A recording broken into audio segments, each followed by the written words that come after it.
If a student wants to add their availability, what they can do is in the sidebar, they can navigate to the availability page. Once they click on it, they can see their name and then they can add their availability.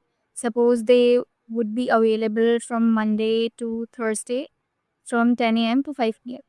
So now, since they've selected all the slots, they can click on save and their availability will get updated. In case the student wants to add an availability in such a way that they are present from 10 a.m. to 12 p.m. and then again from 1 p.m. to 5 p.m. on Monday.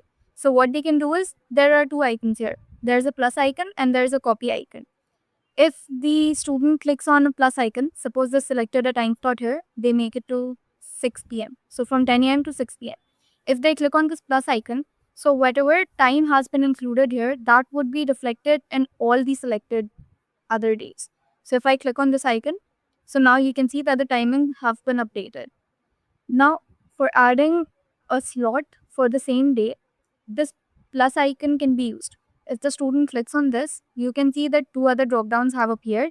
So now the student can add their availability in such a way that from 10 a.m. to 2 p.m.